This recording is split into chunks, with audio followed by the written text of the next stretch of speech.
Shalom, queridos! Leitura bíblica. Hoje, dia 19 de fevereiro, e o nosso texto no livro de Êxodo, capítulo 2. Vamos lá? Êxodo, capítulo 2.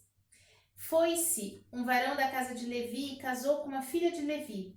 E a mulher concebeu e teve um filho. E vendo que ele era formoso, escondeu-o por 3 meses. Não podendo, porém, mais escondê-lo, tomou uma arca de juncos e a betumou com betume e ipês. E pondo nela o menino, a pôs nos juncos à borda do rio. Armando o menino, postou-se de longe para saber o que lhe havia de acontecer. A filha de Faraó desceu a lavar-se no rio, e as suas donzelas passeavam pela borda do rio. E ela viu a arca no meio dos juncos, e enviou a sua criada e a tomou. E abrindo-a, viu o menino, e eis que o menino chorava, e moveu-se de compaixão dele e disse: Dos meninos dos hebreus é este. Então disse sua irmã, a filha de Faraó: Irei eu chamar uma ama das hebreias que crie este menino para ti. E a filha de Faraó disse: Vai. E foi-se a moça e chamou a mãe do menino. Então lhe disse a filha de Faraó: Leva o menino e cria-mo, e eu te darei o teu salário. E a mulher tomou o menino e criou. E sendo o menino já grande, ela o trouxe à filha de Faraó, a qual o adotou, e chamou o seu nome Moisés e disse: Porque das águas o tenho tirado. Aconteceu naqueles dias que, sendo Moisés já grande, saiu a seus irmãos e atentou nas suas cargas, e viu que um varão egípcio feria um varão hebreu de seus irmãos. E olhou a uma e a outra banda, e vendo que ali ninguém havia, feriu o egípcio e escondeu-o na areia. Tornou a sair no dia seguinte, e eis que 2 varões hebreus contendiam, e disse ao injusto: Por que feres o teu próximo? O qual disse-lhe: Quem te tem posto a ti por maioral e juiz sobre nós? Pensas matar-me como mataste o egípcio? Então temeu Moisés e disse: Certamente este negócio foi descoberto. Ouvindo, pois, Faraó este caso, procurou matar a Moisés. Mas Moisés fugiu de diante da face de Faraó e habitou na terra de Midian, e assentou-se junto a um poço. E o sacerdote de Midian tinha 7 filhas, as quais vieram a tirar água, e encheram as pias para dar de beber ao rebanho de seu pai. Então vieram os pastores e lançaram-nas dali. Moisés, porém, levantou-se, defendeu-as e abeberou-lhes o rebanho. E vindo elas a Reuel, seu pai, ele disse: Por que tornastes hoje tão depressa? E elas disseram: Um homem egípcio nos livrou da mão dos pastores, e também nos tirou água em abundância e abeberou o rebanho. E disse às suas filhas: E onde é que ele está? Por que deixaste o homem? Chamai-o para que coma pão. E Moisés consentiu em morar com aquele homem, e ele deu a Moisés a sua filha Zípora, a qual teve um filho, e chamou seu nome Gerson, porque disse: Peregrino fui em terra estranha. E aconteceu depois de muitos dias, morrendo o rei do Egito, que os filhos de Israel suspiraram por causa da servidão e clamaram. O seu clamor subiu a Deus por causa da sua servidão. E Deus ouviu o seu gemido e lembrou-se do seu concerto com Abraão, com Isaque e com Jacó. E atentou Deus para os filhos de Israel e conheceu-os Deus. Novo Testamento, Evangelho de Lucas, capítulo 5.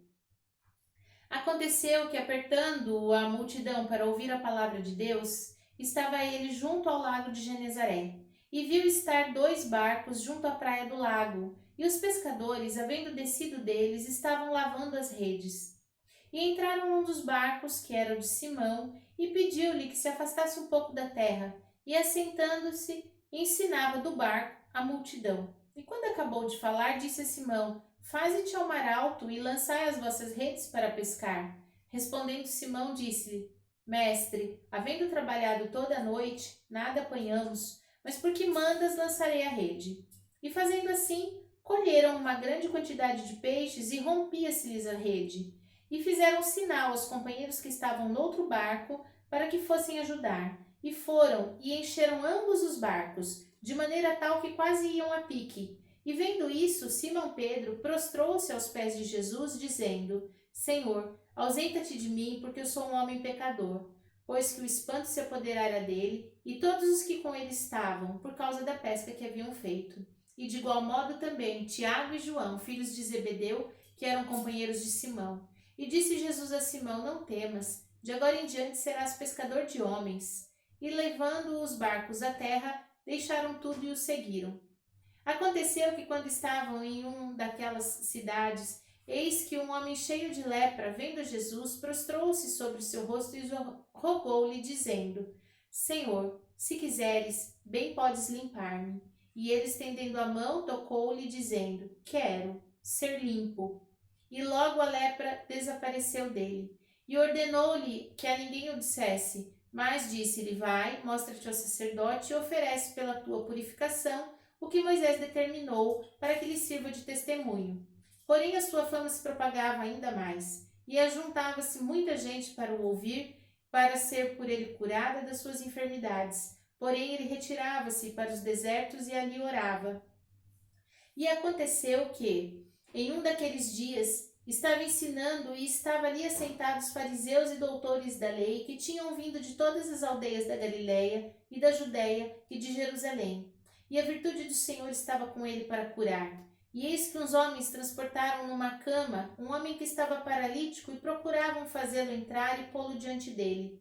E não achando por onde o pudessem levar, por causa da multidão, subiram no telhado e por entre as telhas o baixaram com cama até o meio, diante de Jesus. E vendo-lhes a fé, Jesus disse ao paralítico: Homem, os teus pecados são perdoados. E os escribas e fariseus começaram a arrazoar, dizendo: Quem é este que diz blasfêmias? Quem pode perdoar pecados, senão Deus? Jesus, porém, conhecendo seus pensamentos, respondeu e disse-lhes: Que arrazoais em vosso coração? Qual é mais fácil? Dizer os teus pecados te são perdoados ou dizer levanta-te e anda? Ora, para que saibais que o Filho do Homem tem sobre a terra poder de perdoar pecados, disse então ao paralítico: Eu te digo, levanta-te, toma a tua cama e vai para a tua casa. E levantando-se logo diante deles, tomando a cama em que estava deitado, foi para casa glorificando a Deus. E todos ficaram maravilhados e glorificaram a Deus e ficaram cheios de temor, dizendo: Hoje vimos prodígios. E depois disso saiu e viu um publicano chamado Levi, assentado na recebedoria. E disse-lhe: Segue-me. E ele, deixando tudo, levantou-se e o seguiu. Fez-lhe Levi um grande banquete em sua casa, e havia ali uma multidão de publicanos e outros que estavam com eles à mesa. E os escribas deles e fariseus murmuravam contra os seus discípulos, dizendo: Por que comeis e bebeis com publicanos e pecadores? Jesus, respondendo, disse-lhes: Não necessitam de médicos que estão sãos, mas sim os que estão enfermos. Eu não vim chamar os justos, mas sim os pecadores ao arrependimento. Disseram-lhe então eles: Por que jejuam muitas vezes os discípulos de João e fazem orações, como também os dos fariseus, mas os teus comem e bebem? E ele lhes disse: Podeis vós fazer jejuar os convidados das bodas, enquanto o esposo está com eles? Dias virão, porém, em que o esposo lhes será tirado. Então, naqueles dias jejuarão.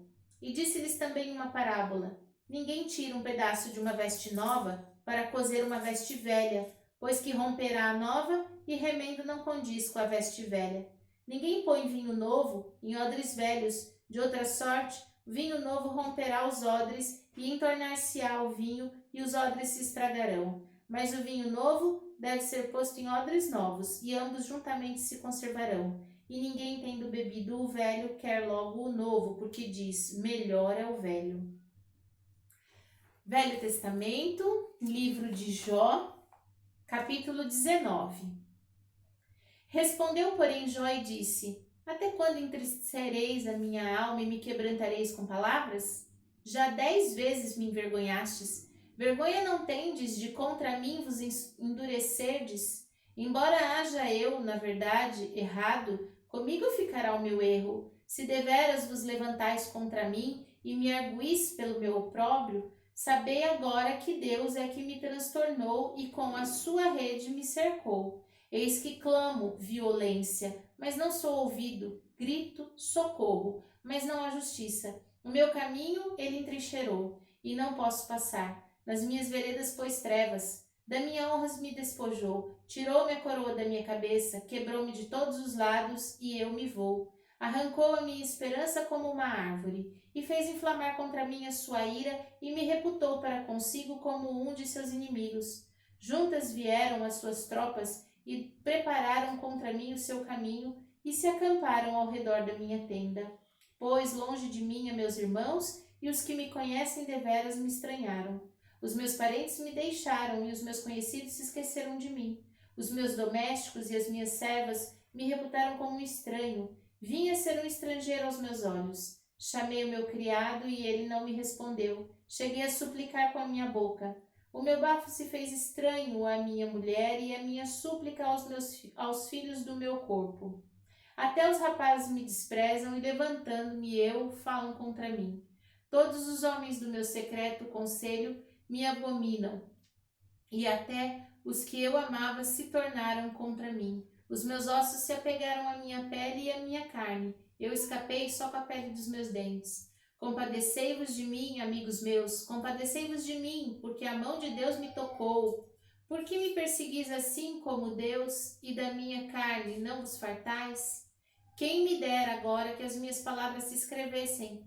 Quem me dera que se gravasse num livro e que com pena de ferro e com chumbo para que fossem esculpidas na rocha, porque eu sei que o meu Redentor vive e que por fim se levantará sobre a terra, e depois de consumida a minha pele, ainda em minha carne, verei a Deus. Vê-lo-ei por mim mesmo, e os meus olhos, e não outros, o verão. Por isso, o meu coração se consome dentro de mim. Na verdade, que devias dizer?